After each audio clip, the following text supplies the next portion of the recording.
IIT रूपा में अभी-अभी बड़ा एक स्टेप लिया गया है इंडियन नॉलेज सिस्टम को लेकर।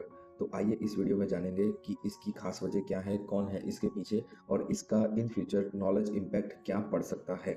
और सबसे अच्छी बात कि अगर इंडियन नॉलेज सिस्टम इम्प्लीमेंट होता है तो फिर आपको ट्यूशन का, आपके स्कूल का, आपके एग्ज़ाम का बर्डन कम हो सकता है आने वाली पीढ़ियों को।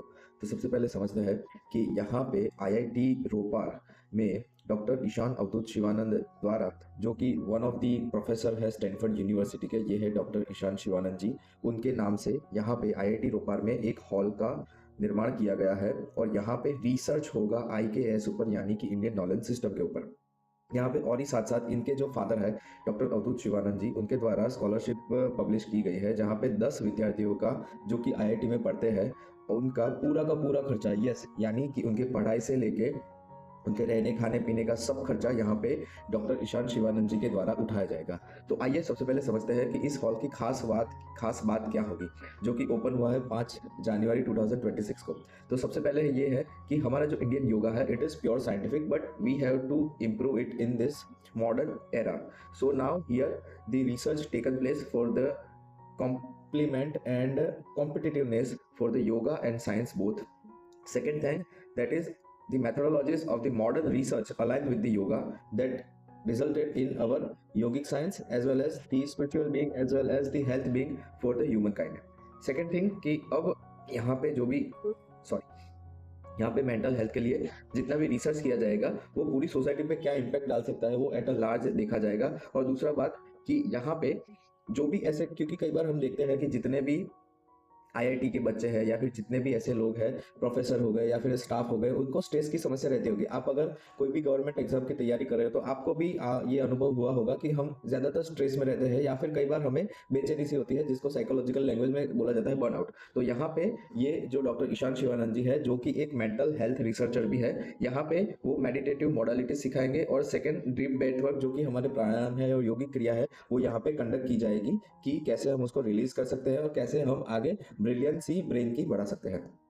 उसके बाद थोड़ा समझ लेते हैं कि ये डॉक्टर ईशान शिवानंद जी आखिर है कौन, जिन्होंने सबसे ज्यादा इंडियन नॉलेज सिस्टम पे रिसर्च पेपर पब्लिश किए हैं। हम कोई एडिटोरियल की बात नहीं कर रहे हैं, हम रिसर्च पेपर की बात कर रहे हैं, जहां पे हमें जितने भी इंस्टीट्यूशन होते हैं उनको एक साइंटिफिक डेटा देना पड़ता है, उसको एक साइंटिफिक प्रूवंसी देनी पड़ती है, तब जाके वो एक्सेप्टेंसी होती है।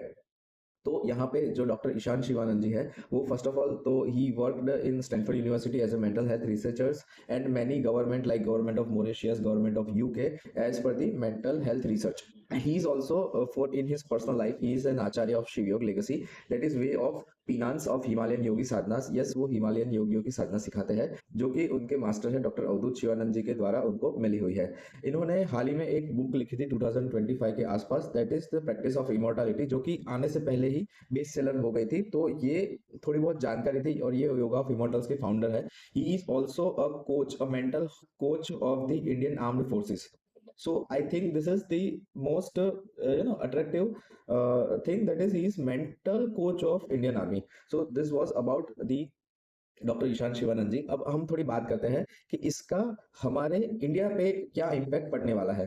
तो very first thing that is कि यहाँ पे हमारा जो इंडियन नॉलेज सिस्टम है, जो कि हमने अभी बात की, आपके स्कूल का खर्चा या फिर आपके ट्यूशन का बोझ कम हो सकता है। तो इंडियन नॉलेज सिस्टम क्या थी, जब एंशियंट टाइम में गुरु शिष्य परंपरा थी, उस टाइम पे गुरु के आश्रम होते थे, शिष्य उनमें जाते थे और वहां पे जितने भी ऐसी सारी चीजें हैं जो कि इंपॉर्टेंट है एक मनुष्य के लिए, वो सारी सिखाई जाती थी। अगर दूसरी हम बात करें थोड़े और जीरो बीसीए के हम बात करें, तो there are so many universities like Nalanda University के बारे में आपने सुना होगा, फिर तक्षशिला यूनिवर्सिटी के बारे में आपने सुना होगा, शारदा यूनिवर्सिटी के बारे में आपने सुना होगा। तो वहां पे क्या होता था कि सॉरी, यहाँ पे एक अच्छा खासा एनवायरनमेंट क्रिएट किया जाता था जहाँ पे बच्चे लोग पढ़ सकते थे। और जैसे आपने सुना होगा, there are so many scholars from the Nalanda university, there is like Aryabhatta ji हो गए, सुश्रुत जी हो गए, चरक जी हो गए। तो this was the Indian knowledge system. अब थोड़ा हम हमारे एग्जाम की बात कर लेते हैं कि हमारे जितने भी लिटरेचर है उनको हमने दो पार्ट में डिवाइड किया है। एक है श्रुति, श्रुति यानी सुनना, ओके, एंड दूसरा होता है स्मृति, स्मृति यानी याद रखना। तो वेदों के लिए ऐसा बोला जाता है कि Vedas are the Shruti, like कि उसको सुना गया था, हमारे जितने भी स्कॉलर्स ऋषि हुए उनके द्वारा वो सुना गया और फिर बाद में उसको लिखा गया, that is the voice of the God. Okay, so अगर हम वेदा की बात करें तो उसमें 20,300 सॉरी 20,379 मंत्रास टोटल इसमें इन्वॉल्व है। आपको पता ही होगा कि हमारे टोटल 4 वेद है, ऋग्वेद, यजुर्वेद, सामवेद और अथर्ववेद। ये पूरा का पूरा लाइन वाइज सीक्वेंस में है। यहाँ पे जो ऋग्वेद है उसको 1500 टू 1200 बीसी के आसपास लिखा गया था। इसमें आप चाहे तो इसका स्क्रीनशॉट भी ले सकते हैं। इसमें 1028 हिम है, 10,600 वर्सेस है। दूसरा है यजुर्वेद जिसको आयरन एज के टाइम में लिखा गया ऐसा माना जाता है। उसका जो टाइम पीरियड है वो है 1200 एंड 800 बीसीई, जिसमें 1875 वर्सेस है। तीसरा था सामवेदा। सामवेदा में जितने भी आर्ट एंड कल्चर की बातें हैं वो सब लिखी गई है, जैसे म्यूजिक रिलेटेड टू म्यूजिक हो गया। तो इसके बाद यहाँ पे है, इसको लिखा गया था 1200 टू 1000 बीसी के आसपास, जिसमें 1518 स्टांजास है। चौथा आता है अथर्ववेद जिसको 900 बीसी, बीसी यानी बिफोर, ओके, सीई, तो उसको लिखा गया था, ओके, बिफोर क्राइस्ट एरा। तो उसको 900 बीसी के आसपास लिखा गया था, जिसमें 760 मंत्रास है और जिसमें से 160 मंत्रास जो है वो पूरे ऋग्वेद में से लिए गए हैं। तो ये पूरी जानकारी थी, पूरी तो नहीं बोलेंगे पर ये बेसिक जानकारी थी वेदास के बारे में, जो आपके आने वाली एग्जामों के लिए बहुत सारे काफी इंपॉर्टेंट हो सकती है। ओके, और लास्ट में जाने से पहले यहाँ पे एक यूपीएससी 2011 का क्वेश्चन है और इसके लिए आप कमेंट करना कि इसका आंसर क्या आ सकता है, आपको क्या लगता है। अगर आप हमसे जुड़ना चाहते हैं, आप गुजरात से है, तो आप हमसे जुड़ सकते हैं तेजस एकेडमी के द्वारा, जो कि आई हुई है अहमदाबाद गुजरात जीवराज पार्क में। Thank you so much. और यस, ये जाने से पहले इसका स्क्रीनशॉट आप ले लेना, तो आपको इन फ्यूचर सारी एग्जाम में काम में आएगी। Thank you so much.